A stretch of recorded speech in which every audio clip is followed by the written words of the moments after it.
আসসালামু আলাইকুম সুপ্রিয় ভিউয়ার্স, আশা করি সবাই ভালো আছেন। ইনোভেট আইসিইউ সলিউশনের পক্ষ থেকে আমি বশির আহমেদ আপনাদের সবাইকে স্বাগত জানাচ্ছি।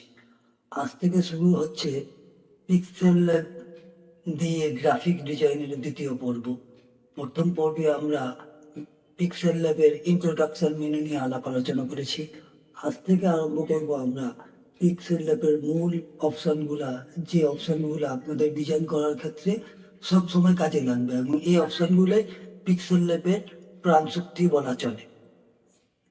আপনি যদি আমার চ্যানেলে নতুন হয়ে থাকেন, দয়া করে সাবস্ক্রাইব করে নেবেন এবং বেল আইকনটা অন করে নেবেন, যাতে ভবিষ্যতে আমি নিত্য নতুন যে ভিডিওগুলো আপলোড করব যাতে সবার আগে আপনাদের কাছে পৌঁছায় যায়।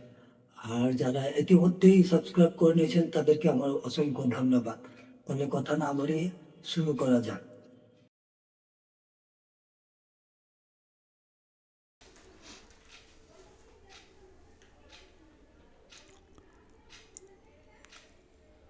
আজকে থেকে শুরু হচ্ছে পিক্সেল ল্যাবের দিয়ে গ্রাফিক ডিজাইনের দ্বিতীয় পর্ব। প্রথম পর্বে আমরা ওপরের মেনু সম্বন্ধে বিস্তারিত আলোচনা করেছি। আজকে আমি নিচে যে সমস্ত মেনু আছে সেই সমস্ত মেনু সম্বন্ধে বিস্তারিত আলোচনা করব। প্রথমে দেখতে পাচ্ছেন নিচের দিকে তিনটা বৃত্তের মতো গোল চিহ্ন আছে। এটার মধ্যে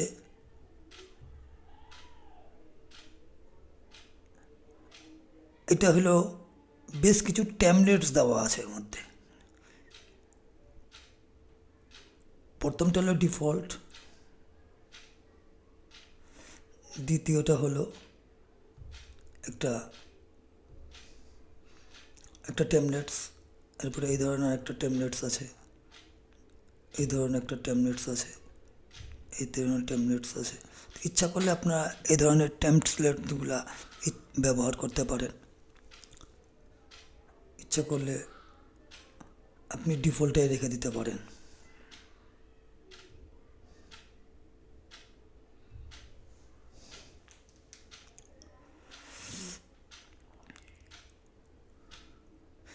এরপরে যে অপশানটা দেখতে পাচ্ছেন এর মতো যে লেখাটা, এটা হলো টেক্সট মেনু। এই টেক্সট মেনু দিয়েই পিক্সেল ল্যাবের সমস্ত ডিজাইনের কাজ বেশিরভাগই করা হয় এবং এখানে প্রত্যেকটা অপশন অত্যন্ত গুরুত্বপূর্ণ ডিজাইন করার ক্ষেত্রে। প্রথমে দেখতে পাচ্ছেন উপরে স্টাইল একটা আছে। এখানে স্টাইলের মধ্যে বেশ কিছু স্টাইল দেওয়া আছে, যেমন এই স্টাইলটা যদি দিয়ে দিই আমরা এই ধরনের আসবে, এই স্টাইলটা যদি দিই এই ধরনের লেখা আসবে, ইচ্ছা করলে এই স্টাইল যদি আমরা দিই এই ধরনের লেখা আসবে। আপনি যদি ডিজাইন করার সময় কোনো স্টাইল পছন্দ করতে চান তো এখান থেকে আপনি বিভিন্ন ধরনের স্টাইল চুজ করে নিতে পারেন আপনার পছন্দ অনুযায়ী। এরপরে যে লেখাটা দেখতে পাচ্ছেন কলম আকৃতি যে চিহ্নটা, এটাকে বলা হয় এডিট। এই চিহ্ন দিয়ে আপনি লেখাটাকে কেটে নিজের প্রয়োজন মতো নিজের লেখাটা বসাতে পারবেন।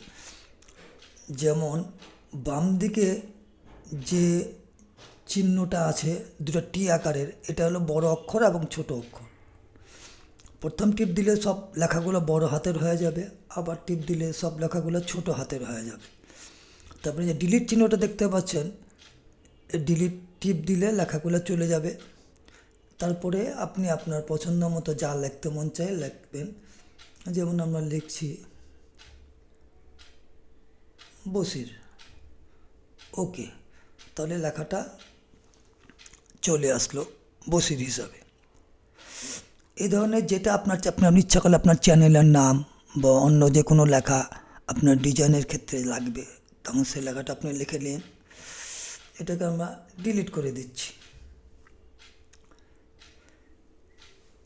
এই টেক্সটটা উপরের দিকে এই প্লাস চিহ্নর মধ্যেও দেওয়া আছে, এর কাজও সেম।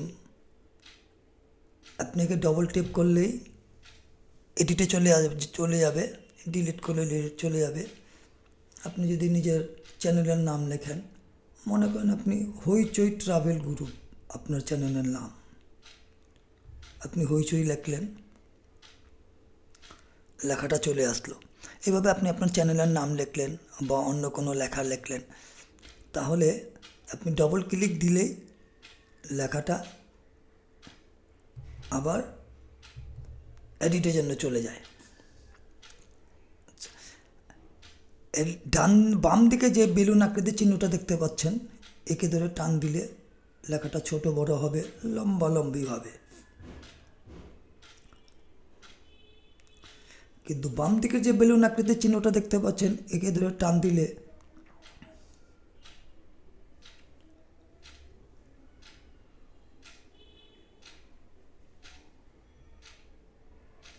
লেখাটা নিচে নিচে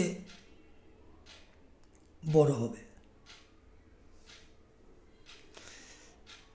আর নিচে যে বৃত্তের মধ্যে, এটা হলো রোটেট, ইচ্ছা করলে আপনি এটাকে রোটেট করতে পারবেন। তো এই রোটেট এই অপশানটা আরও অন্য জায়গায় আছে, এবং সেখানে রোটেটটা সাধারণত আমরা সেই চিহ্ন দিয়েই ব্যবহার করি, কারণ ওটা অ্যাকুরেটভাবে রোটেট করা যায়। এভাবে রোটেট করার ক্ষেত্রে অনেক সময় একটু আঁকা বাঁকা হয়ে যায়, অ্যাঙ্গেল ঠিক থাকে না, এই জন্য এই ধরনের রোটেট আমরা খুব কম ব্যবহার করি। এরপরে যে দেখতে পাচ্ছেন ডিলিট চিহ্ন, এটাও সেম, উপর দিকেও ডিলিট চিহ্নটা আছে, নিচে ওই ডিলিট চিহ্নটা আছে। আমি আপনাকে আগেই বলেছি যে বেশ কিছু অপশান অনেক জায়গায় আছে, উপরে আছে, নিচে আছে, ভিতরে আছে। এরপরে যে দেখতে পাচ্ছেন, এটা হলো কপি। কোনো কিছু যখন সিলেক্ট করা থাকবে, আপনি কপিতে টিপ দিলেই সেটা আরেকটা কপি হয়ে যাবে। যেমন এই লেখাটা সিলেক্ট থাকলে কপি টিপ দিলে কপি হয়ে গেল।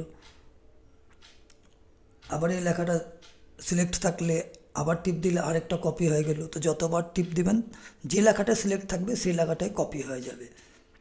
লেখাগুলো আমরা ডিলিট করে নিচ্ছি।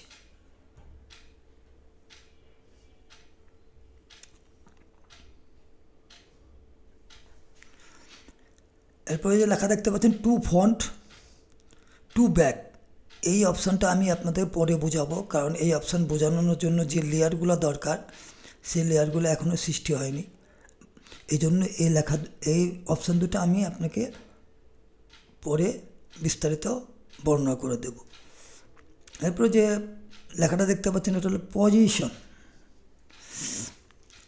এই লেখাটা আপনি যদি ডানে বামে করতে চান,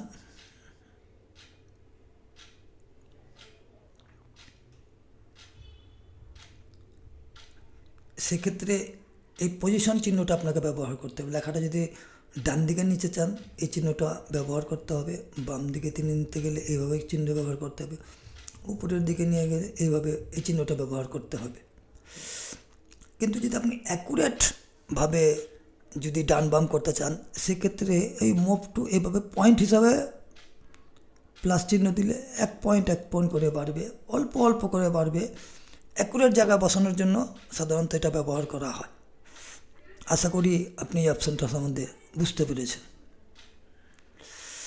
এরপরে হলো রিলেটিভ পজিশন।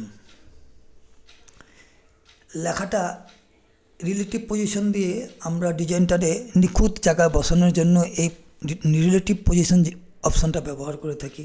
যেমন এই বাম দিকে আরও চিহ্ন টিপ দিলে চলে যাবে বাম দিকে, ডান দিকে আরও চিহ্ন টিপ দিলে চলে যাবে লেখাটা ডানে, উপরের দিকে টিক চিহ্ন দিলে উপরে চলে যাবে, নিচে টিপ করলে নিচে চলে যাবে। আর যদি আমরা মাঝামাঝি দিই, তো লেখাটা ঠিক মিডলে চলে আসবে। সাধারণত আমরা কোনো ডিজাইন করার সময় লেখাটাকে সেন্টার করার জন্য মাঝখানে এই দুটো অপশান ব্যবহার করি।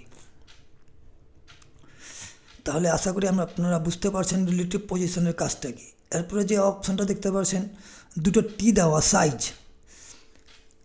এটাও একই কাজ, যেটা আমরা বেলুন আকৃতির দিয়ে ছোট বড় করতে পারি, এখান থেকেও তাই করতে পারি। তবে এখান থেকে আরও নিখুঁতভাবে করা যায়, অল্প অল্প করে বাড়াতে পারেন, একটু একটু করে বাড়াতে পারেন। যেমন প্লাস টিপ দিলে একটু একটু করে বাড়বে, অল্প অল্প করে বাড়তে থাকবে। একবারে টান দিলে আরও বড় হবে, নিখুঁতভাবে সাইজ বড় ছোট করার জন্য এই সাইজ অপশানটা আপনারা ব্যবহার করতে পারেন। এরপরে যে অপশানটা আপনারা দেখতে পাচ্ছেন প্যাডিং, লেখাটা লেফট প্যাডিং দিলে বাম দিকে স্পেস সৃষ্টি হবে, রাইট প্যাডিং দিলে ডান দিকে স্পেস সৃষ্টি হবে লেখার পরে। আশা করছি প্যাডিংয়ের অপশানটা আপনারা বুঝতে পেরেছেন।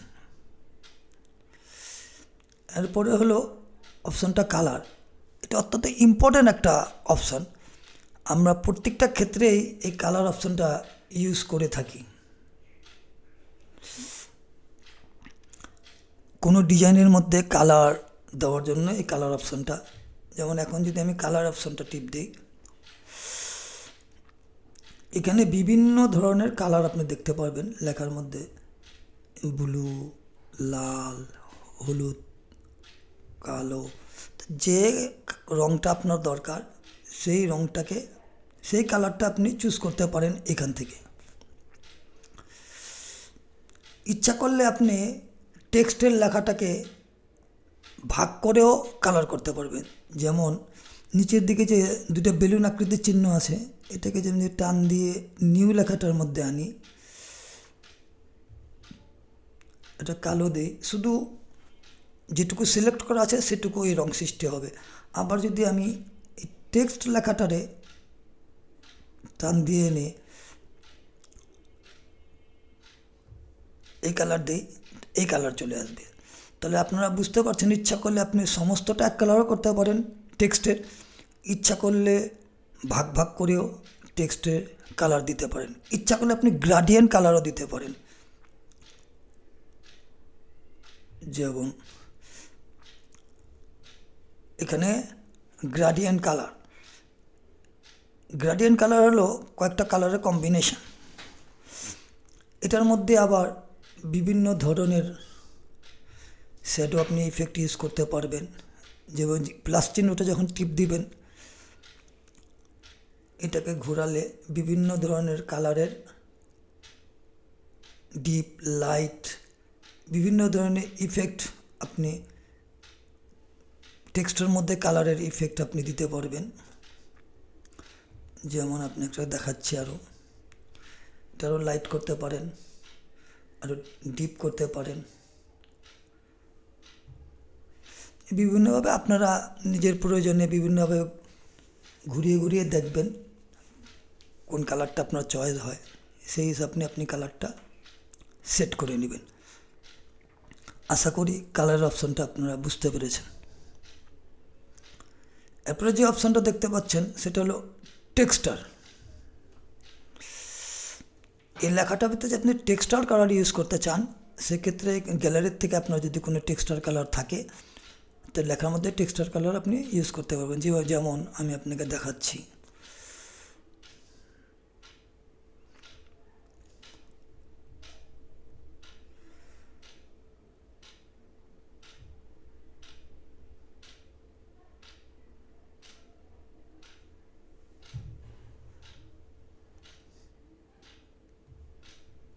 এই টেক্সচার কালারটা আমি আমার গ্যালারির থেকে এনে ইনপুট করে দিয়েছি। তো আপনি টেক্সচার কালার যদি ইউজ করতে চান, আপনি টেক্সচার কালার ডাউনলোড করে আপনার গ্যালারি রেখে দেবেন এবং সেখান থেকে বিভিন্ন ধরনের টেক্সচার কালার আপনি এনে ব্যবহার করতে পারবেন। লেখার মধ্যে হোক বা অন্য কোনো ডিজাইনের ভিতরেও আপনি এই টেক্সচার কালারটা ইউজ করতে পারবেন। আশা রাখি টেক্সচারের অপশানটা আপনারা বুঝতে পেরেছেন। এরপর আস্তে আসে অপাসিটি।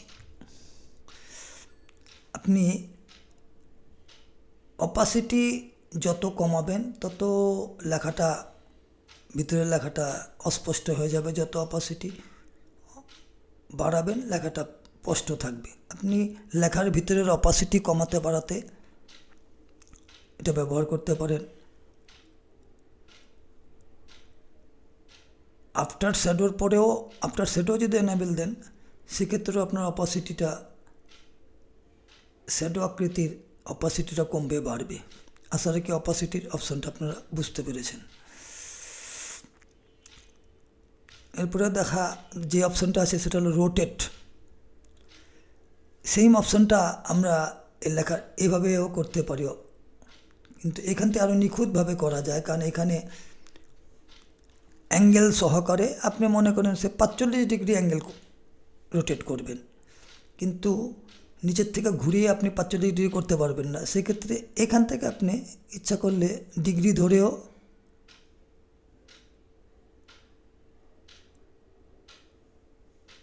করতে পারবেন, 40 ডিগ্রি, 50 ডিগ্রি, 60 ডিগ্রি, এটা ডিগ্রি ধরে করা যায়। প্রত্যেকটা পয়েন্ট ধরে ধরে আপনি রোটেট করতে পারবেন। এই জন্য নিখুঁতভাবে রোটেট করার জন্য রোটেট অপশানটাই সবচেয়ে বেস্ট অপশান।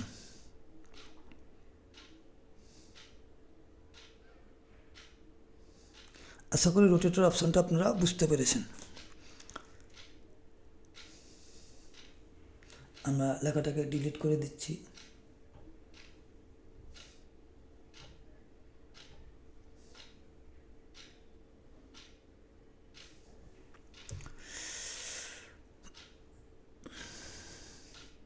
এরপরে যে অপশানটা আছে সেটা হলো মাস্ক।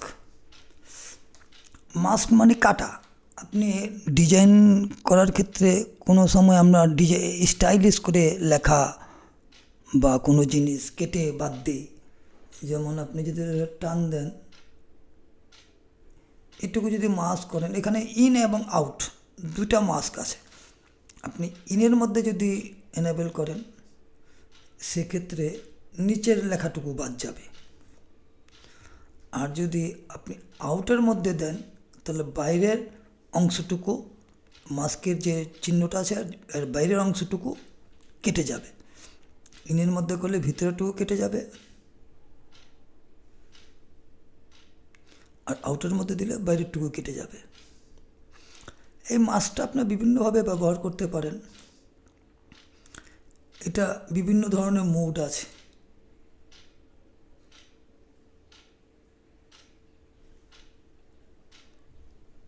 এটা জয়েন্ট, আরেকটা জয়েন্ট হচ্ছে।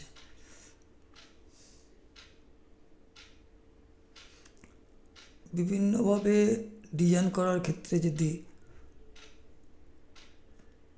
একটার সঙ্গে একটা জয়েন্ট লেগে গেল, স্কেল বড় ছোট করতে পারবেন, রোটেট করতে পারবেন মাস্টারে। আপনি যেভাবে আপনার ডিজাইনের প্রয়োজনে মাস্টারে বিভিন্নভাবে ইউজ করতে পারেন। মাস্ক অ্যাকচুয়ালি আমরা ইউজ করি কোনো ডিজাইন করার ক্ষেত্রে। কোনো টেক্সটকে যদি আমরা সুন্দর একটা শেপ দিতে চাই, কোনো কিছু বাদ দিয়ে একটা নিউ লুক দিতে চাই, সেক্ষেত্রে এই মাস্ক অপশানটা আমরা ব্যবহার করি। সাধারণত মাস্ক অপশান খুব কম ব্যবহার হয়। আশা রাখি মাস্কের অপশানটা আপনারা বুঝতে পেরেছেন। লেখাটা আমরা ডিলিট করে দিই।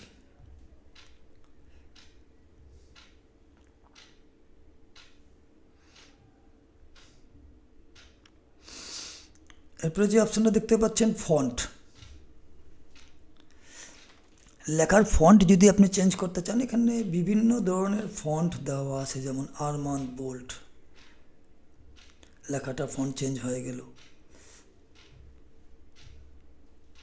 লেখাটার ফন্ট, বিভিন্ন ধরনের ফন্ট অলরেডি পিক্সেল ল্যাবের ভিতরে দেওয়া আছে। আপনি যদি প্রিমিয়াম কোনো ফন্ট ইউজ করতে চান, সেক্ষেত্রে আপনি কোনো ফন্ট ডাউনলোড করলে মাই ফন্টে থাকবে। যেমন আমি বেশ কিছু ফন্ট ডাউনলোড করে রেখেছি, যেমন আপনাদের দেখানোর জন্য দেখাচ্ছি।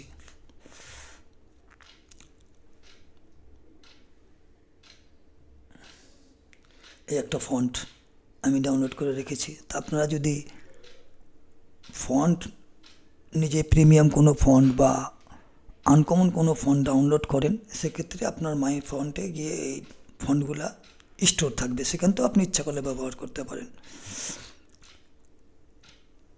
তাহলে আশা করি আপনারা ফন্টের অপশানটা বুঝতে পেরেছেন।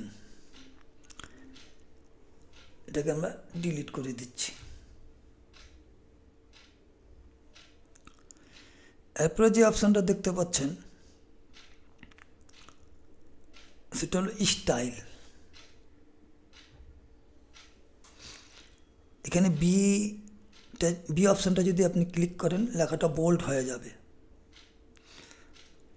আই অপশানটা টিপ দিলে ইটালিক হয়ে যাবে লেখাটা। ইউ এর নিচে এটা আন্ডারলাইন করার জন্য এই অপশানটা ব্যবহার করা হয়, লেখার নিচে একটা আন্ডারলাইন করার জন্য। এখানেও ইচ্ছা করলে ভাগ ভাগ করেও আপনি করতে পারেন। একটা সাইড বোল্ড করলেন, এটা কেটে দিয়ে আমি আপনাকে দেখাচ্ছি। অক্ষরটা বোল্ড হয়ে গেলে এক অংশ বোল্ড হয়ে গেল, আরেক অংশ আপনি ইচ্ছা করলে ইটালিকও করতে পারেন। তাহলে আপনি একটা লেটার বেশ কয়েকটা ওয়ার্ড যদি থাকে, সেক্ষেত্রে প্রত্যেকটা ওয়ার্ড আপনি আলাদা আলাদাভাবেও আপনি এটারে সাইজ করতে পারেন, বোল্ড করতে পারেন, ইটালিক করতে পারেন, আন্ডারলাইন দিতে পারেন। আশা করি এই অপশানটা সম্বন্ধে, স্টাইল লেখা সম্বন্ধে আপনারা বুঝতে পেরেছেন। এরপরে যে অপশানটা দেখতে পাচ্ছেন কার্ভ, আমরা বাঁকানোর ক্ষেত্রে টেক্সটগুলারে এই কার্ভ অপশানটা ব্যবহার করি। প্লাসে গেলে এভাবে বাঁকবে, মাইনাসে গেলে উল্টা দিকে বাঁকবে, বাঁকা হয়ে যাবে। বাঁকানোর ক্ষেত্রে আমরা এই কার্ভ অপশানটা ব্যবহার করি। আশা করি কার্ভ অপশানটা আপনারা বুঝতে পেরেছেন। এরপরে ব্যাকগ্রাউন্ড।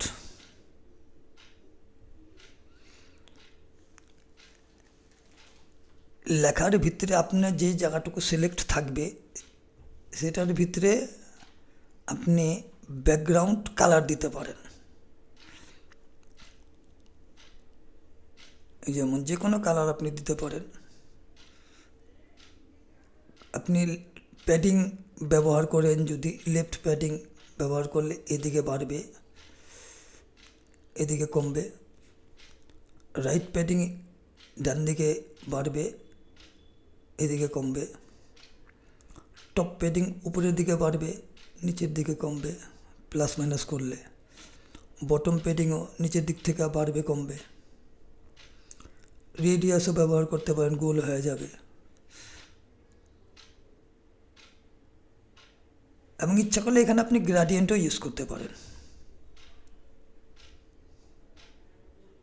আশা করি এই প্যাডিং অপশানটা আপনারা বুঝতে পেরেছেন। ব্যাকগ্রাউন্ডের এটাকে আমরা ডিলিট করে দিচ্ছি।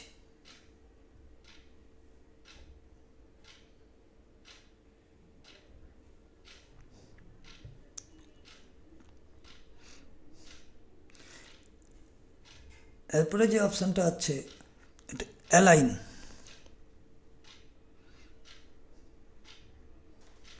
এই অপশানটা আপনারা এখন ঠিকমতো বুঝবেন না, কারণ কি এটার মধ্যে লেখাগুলো খুব অল্প। অনেকগুলো লেখা থাকলে তখন আপনি অ্যালাইন করে নিতে পারবেন।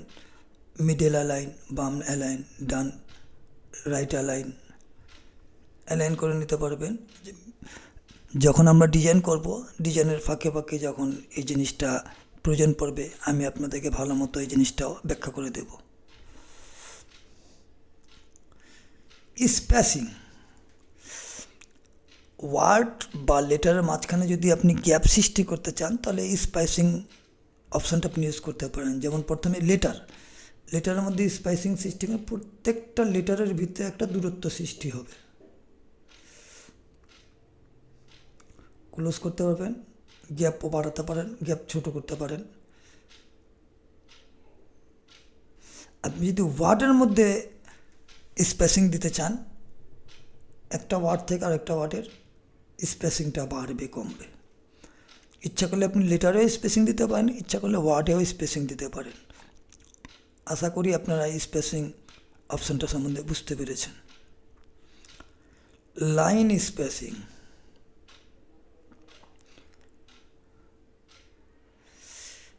লাইন স্পেসিং জিনিসটা বুঝতে হলে আপনাকে বেশ কিছু লেখা আরও বাড়াতে হবে। নিচের দিকে লাইন আকারে স্পেসিং হবে। এই দেখেন, লেখাটা যদি আরও বেশি কোনো লেখা থাকতো, তাহলে আপনি আরও ভালো মতো বুঝতে পারতেন। আশা করি লাইন স্পেসিংটা মধ্যে বুঝতে পেরেছেন।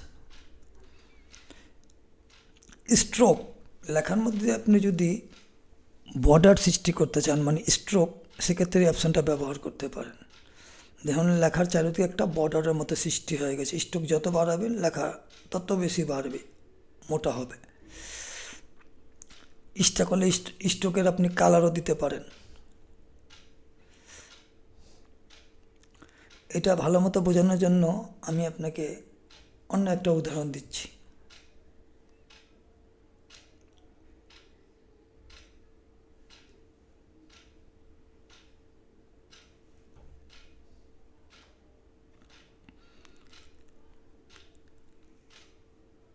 এখন যদি আমি স্ট্রোক দিয়ে দেখেন, বৃত্তের চারিদিকে একটা রাউন্ড আকারের সৃষ্টি হচ্ছে, এবং স্ট্রোকের আপনি অপাসিটিও কমাতে বাড়াতে পারবেন। এই দেখেন, স্ট্রোকের আপনি কালারও দিতে পারবেন। স্ট্রোকের ভিতরে আপনি কালারও দিতে পারবেন বিভিন্ন ধরনের। ব্লার রেডিয়াস কমাতে বাড়াতে পারবেন।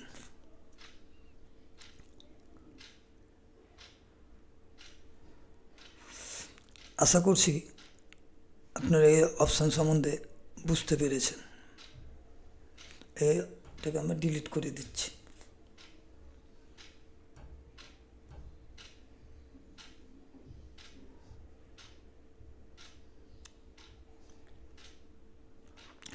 স্ট্রোক অপশানটা আপনারা আশা করি ভালো মতো বুঝতে পেরেছেন। এরপরে শ্যাডো, লেখার ভিতরে যদি শ্যাডো দিতে চান, এটা এনাবেল করে দিলে ভিতরে লেখার ভিতরে একটা শ্যাডো সৃষ্টি হবে। শ্যাডোর আপনি কালার দিতে পারেন, শ্যাডোর অপাসিটি কমাতে বাড়াতে পারেন, ব্লার রেডিয়াস বাড়াতে কমাতে পারবেন, আউটারগুলো এনাবেল করতে পারবেন। এটার এক্স অফসেটটাও আপনি কালারটা বাড়াতে কমাতে পারবেন, ওয়াই অফসেটেও কালার বাড়াতে কমাতে পারবেন।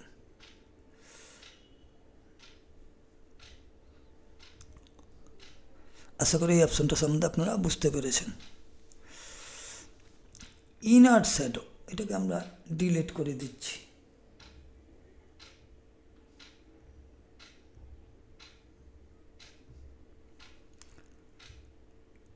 ইনার শ্যাডো,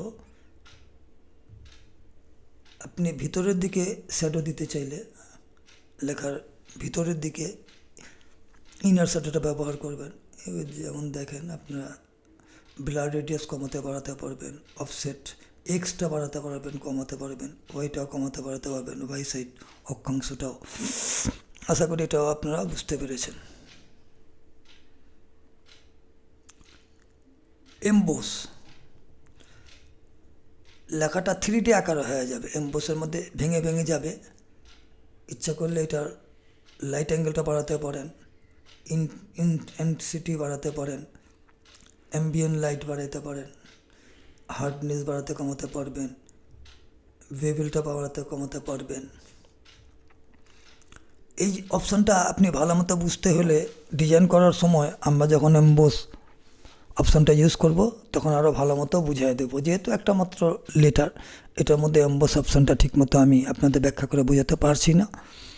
যখন ডিজাইন করব তখন এমবোস অপশানটাকে আরও বিস্তারিতভাবে ভালোভাবে বুঝিয়ে দেব। পারসেপটিভ, আগে এটাকে ডিলিট করে দিলে বুঝবেন না আপনারা।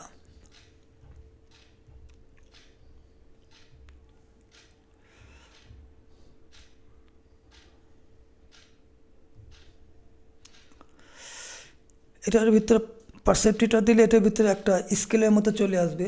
আপনি লেখাগুলোর যদি কোনো শ্যাডো দিতে চান,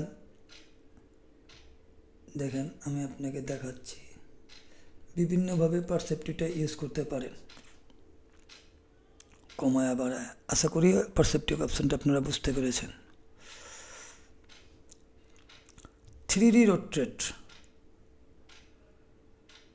এক্সটারও 3D রোটেট করতে পারবেন, ওয়াইটারও আপনি 3D রোটেট করতে পারবেন। আশা করি রোটেটটা বুঝতে পেরেছেন। 3D টেক্সট, লেখাটারে 3D টেক্সট করে দিতে পারেন,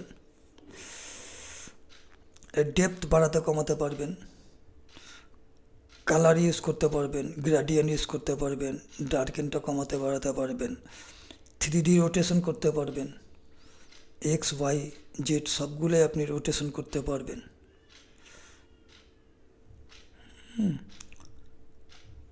অবলিক বিভিন্নভাবে আপনি এটাকে ইউজ করতে পারসেপটিভ। আশা করি এই জিনিসটা আপনারা ভালো মতো বুঝতে পেরেছেন। এটাকে আমরা ডিলিট করে দিচ্ছি।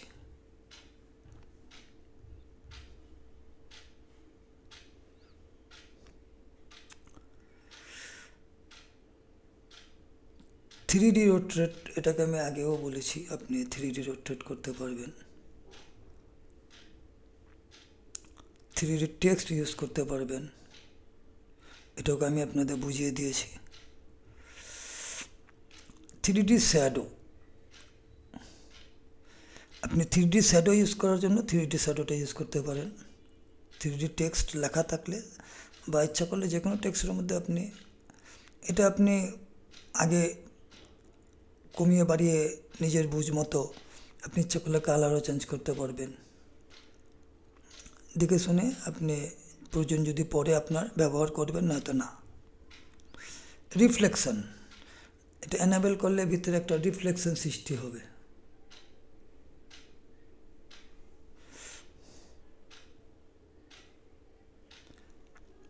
সাধারণত বিশেষ বিশেষ কিছু ডিজাইনে আমরা রিফ্লেকশনটা ইউজ করি, সব ক্ষেত্রে রিফ্লেকশনটা আমরা ব্যবহার করি না। আশা করি রিফ্লেকশন অপশনটাও আপনারা বুঝতে পেরেছেন।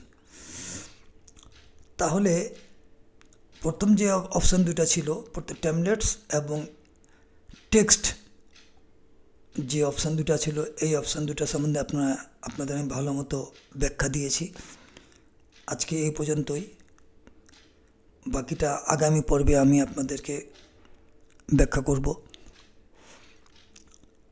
আশা করি আপনাদের এই ব্যাখ্যাগুলা উপকারে আসবে, এবং আপনি যদি মনে করেন আমার এই টিউটোরিয়ালটা আপনাদের উপকারে এসেছে এবং আপনি নিজে উপকৃত হয়েছেন, তাহলে আপনার শুভানুদায়ী বন্ধুবান্ধব তারাও যাতে উপকৃত হয়, সেজন্য তাদের কাছে আপনি শেয়ার করে দিন, যাতে তারাও এখান থেকে শিখতে পারে। আমি চেষ্টা করেছি যাতে সমস্ত কিছু ইনস অ্যান্ড আউটস, প্রত্যেকটা খুঁটিনাটি আপনাদের ব্যাখ্যা করার জন্য। আমি কোনো কিছুই হাইড করছি না এবং হাইড করব না। আমি চাই আপনারা ভালো মতো দক্ষ হয়ে ওঠেন পিক্সেল ল্যাবে এবং ভালো মতো গ্রাফিক ডিজাইন করতে পারেন। আশা করি আপনারা ভালো থাকবেন। আগামী পর্বে আবার দেখা হবে।